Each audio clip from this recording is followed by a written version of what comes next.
ex-wife, 33 female, won't stop trying to contact me and it's messing me up. It has been over 6 months since D-Day, 5 months since divorce, and I still need some advice. I do not have enough time to tell my full story, but here's what I can tell you. Married 5 years, had a great bond. We had made it the choice to not have kids until we were both 35. I pretty much caught her in the act with her affair partner in her bedroom. I had been pretty clear about my views on infidelity, right from when we started dating, and had told her very clearly that cheating was a complete no-no. For me, I stayed calm throughout the entire ordeal. I asked her to get dressed. I called up her elder sister, who lived in a nearby town, and asked her to pick up my wife. I blocked her on all platforms and talked to my lawyer about the divorce proceedings. They drove back to my house the next day, and she immediately threw herself onto me and started crying profusely. She wanted me to give her a chance to explain herself, even though I did not really want to hear any of it. And my answer would still be divorce, whether she cheated 100 times or just once I sat down with her and asked her some questions. My first question was it an emotional affair or just a physical one? She seemed to be stupefied for a good 5 or 6 seconds before tears started streaming down her face, and she whined about how I could even think she would have an emotional affair with someone else other than me, and swore it was a purely physical one. My second question was, were you unsatisfied in our marriage? In any way she claimed she wasn't, she was incredibly happy with both our sex life and our financial status. What was the reason then? I don't know, she said, and absolutely broke down. She got on her knees and said she feels disgusted with herself. She said she was going through a lot since she wasn't doing well in her job, and she wanted to validate her own importance. In her mind, she often talked to me about her job too.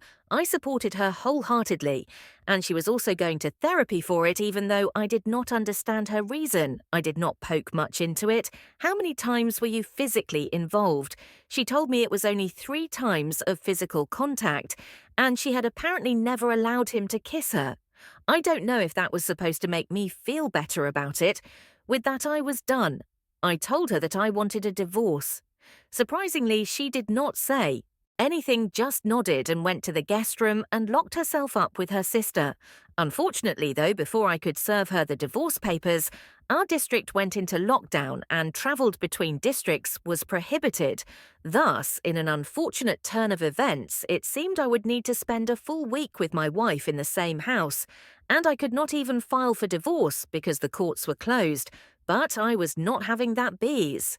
I decided to move out and live in my neighbour's house instead, and that helped somewhat. I would still see her every day, dark circles, swollen eyes. She looked nothing like before one day she got too drunk, and I heard her shouting, "In a room I discussed, you can't even look at my face." And she repeated that the whole night. Another day, I bumped into her talking to someone on the phone in the footpath in the front of her house, and she immediately started freaking out and screamed, "I was not talking to him. I promise it was just my colleague from work." A while later, she seemed to realize her mistake and walked away without another word. A week later, they moved away, and I moved back into my house. I got done with the divorce about a month later. Bizarrely, she did not demand anything from me in the settlement. 6 months later, she would still text me and call me. Sometimes she once drove over 50 miles to see me when I was ill with COVID. I have not been doing very well. I do still love her the way she was truly mournful of her mistakes, sometimes almost made me feel for her again. But on other times, I just want to cut her off completely and start fresh. I'm not sure if I would be able to love or marry again, but I did get along with a few hookups in the last 2 weeks or so. And, to be honest, it does feel better. Somewhat I do not know if I can move on if we keep talking. I have told her not to talk to me, but she does not listen. Should I just block her everywhere? I really do not want to hurt her. But she has not left me any option. What should I do? Let's check in with some comments before the update throwaway. Beard61 says, "It is to your credit that you do not want to hurt her." That indicates that you're a good person, but she hurt you badly, and she destroyed her marriage and lied to you and betrayed you.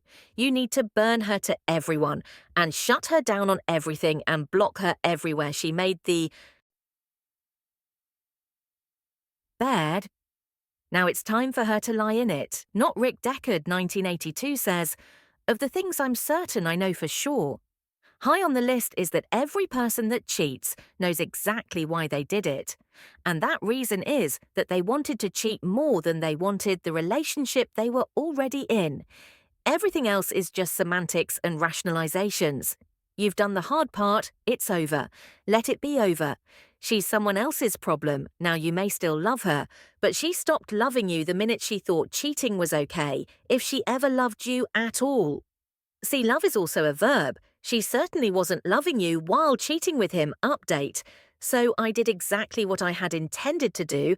I called her up and told her that I wished to go completely no contact for a few months. For a few seconds, I heard nothing on her end, long enough for me to ask if she even heard me. She said she did hear me and started fumbling for words. Once again, I explained to her that it was not any fault of her. It was just me that was finding it difficult to move on with my life. If we kept talking, she said she understood and promised not to contact me. Before hanging up, she asked me if I was planning on completely cutting her off. I bluntly told her that I was not planning to do so at the moment, but I might change my decision in the future. She told me it was all right, that I deserved to do whatever I needed to get over it, and told me that she would try to find a new job during these months. With that, I bid her farewell and proceeded to block her on all platforms. A few hours later, her sister called me up. She told me I had made a good decision, especially since ex-wife needed this no-contact period too. She only did a part-time job, hardly ever went out, and spent the entire day going through old pictures. Thus, at least for the moment, I feel like I have made a good decision. A lot of people have messaged me asking me several questions that were left untouched in the original post here. I would like to clear out some "how long has the affair been going on?" According to her, they first had sex when she went on a work-related trip to another city, which was about 1 month before D-Day. Now she claims there was no sexual tension between them before this trip. But on the other hand, they had been working together in the same office for about 3 months, so I really can't tell if she's lying too. How did you behave in the days before D-Day and immediately after it, in the few weeks before D-Day? When her affair was ongoing, I did not really notice anything out of the ordinary. I am generally a very perceptive individual, the usual signs of an affair such as increased conflict, anger, blaming. Trying to keep one's phone close by at all times, I did not notice any of it with her. In fact, she only grew quieter every day. I figured it was because of the problems she was facing in work and had a good talk with her. She hugged my chest and cried for several minutes, and I did my best in comforting her. We also had a lot of sex that week, as we usually did every week. I feel kind of embarrassed saying this, but we did a role play of her as a criminal and me as a policeman who caught her and then had forceful sex with her. It was her idea, in hindsight. It does not make some kind of sense now, though. It kinda F's me up. Apart from that, I noticed nothing out of the ordinary. On the day of discovery, she was dazed throughout the ordeal. It seemed her brain was switched off. She just looked at me with wide eyes, tears streaming down, and just nodded when I told her to wait for her elder sister while I left back to work. Later, sister-in-law later called me up to tell me that ex-wife was nowhere to be found. I was preparing to go out in search of her when she called again to tell that she found ex-wife walking around in a dazed state around her neighborhood. She was either searching for me or for her affair partner. I don't know which. In her sister's house, she apparently also tried to harm herself physically, but then calmed down and had some rest. 3, is she still talking to her affair partner? This is one point that I failed to mention in my original post. She quit her job immediately after D-Day. According to her, she could not bear to see a fair partner there every day. I had anticipated that she would use this opportunity to ask for a heavy stipulation from the divorce, which made it even more bizarre. That she didn't for. Was she really talking to her fair partner on the phone when you stumbled upon her on the footpath? Frankly, I don't know. And I haven't asked 5, how was your relationship? After the divorce, we did have a no contact period of about 1 week after the divorce. Later, she called me up and asked me if I could consider keeping a friendly relationship with her. I saw no harm in it, so I agreed. We agreed that we would not talk about the divorce or our married life. We just asked each other about work and about how we were doing.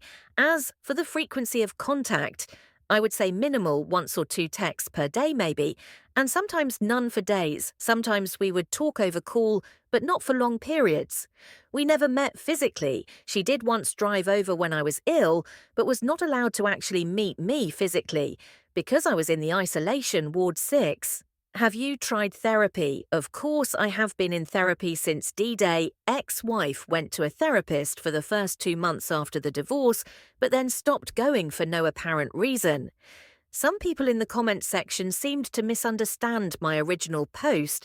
They kept posting comments asking me to consider reconciliation. I would like to reiterate that my original post was about whether I should block her or not, and not about reconciliation. I made the decision to not reconcile a long time ago, and ex-wife has accepted it. It is not about how much she regrets and mourns over it. I am simply incapable of trusting her again. And now some quick comments before we wrap up. Red Porsche Killer says, "Hi Op, I commend you for your stance and upkeep of values. As many others stated, no contact would be the healthier way for you to move on. But you are being very professional about how to handle your interaction with the ex question. What did you do with the bed mattress and linen? I hope you discarded it and placed something new for yourself. Despite your stance, which is outstanding and definitely will help you to heal, you will be getting confronted with triggers for a long time. So mementos and remembrance of this awful day will always poke at you. All the best for you and your future." EOP responded with, "First of all, thank you. Thankfully, her sister took care of cleaning their mess up for me. I saw nothing but a few ripped packets of condoms in the dustbin outside.